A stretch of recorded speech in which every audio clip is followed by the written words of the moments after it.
Hello guys, ഇന്ന് ഞാൻ തൃശ്ശൂരിൽ നിന്ന് കൊല്ലം വരെ വന്ന് നട്ടം തിരിഞ്ഞൊരു ദിവസമായിരുന്നു. വീട്ടിലേക്ക് പോകാൻ വേണ്ടി 11:30 പരശുവിന് കയറി. പരശുവിനാട്ടാണെങ്കിൽ മൊത്തവും തെള്ളായിരുന്നു. എന്നിട്ട് ഞാനൊരു ലേഡീസ് കമ്പാർട്ട്മെന്റിൽ കയറി. അതിലും ഭയങ്കര തെള്ള്, ബഹളം, വലപ്പ്, കുട്ടികളുടെ കരച്ചിൽ, എങ്ങനെയൊക്കെ അവസാനം എനിക്കൊരു സീറ്റ് കിട്ടി. കിട്ടിയ സീറ്റിൽ ഞാൻ വളരെയധികം സംതൃപ്തിയായിരുന്നു. കുറച്ച് നേരം കഴിഞ്ഞപ്പോഴത്തേക്ക് ചൂടടിക്കാൻ തുടങ്ങി. ചൂടടിച്ചടിച്ചടിച്ച് പണ്ടാരം അടങ്ങി. കുറച്ച് വെള്ളം കുടിച്ചു.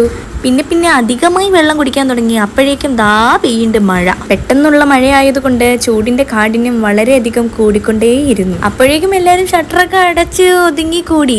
എനിക്ക് ചൂട് സഹിക്കാൻ വയ്യാതെ ഞാൻ പതിയെ നമ്മുടെ വാതിലിന്റെ പടിക്കലേക്ക് നീങ്ങി. അപ്പുറത്തെ ചേച്ചീൻ്റെ അടുത്ത് പറഞ്ഞു, മോളെ നീ അങ്ങോട്ട് പോവരുത്. എന്നിട്ട് ഞാൻ ആ വാക്ക് കേൾക്കാതെ ഞാൻ വീണ്ടും പോയി പുറത്തെ കാഴ്ചകളൊക്കെ വീണ്ടും കണ്ടു. എന്നിട്ട് വീണ്ടും വന്ന് നട്ടം തിരിഞ്ഞ് അവിടെ ഇരുന്നു. എന്നിട്ട് എൻ്റെ കയ്യിലെ കുപ്പി നോക്കിയിരിക്കാൻ ഞാൻ അടുത്ത എവിടെന്നെങ്കിലും വെള്ളം വരുന്നുണ്ടോ നോക്കിയിട്ട് വെള്ളവും കിട്ടുന്നില്ല.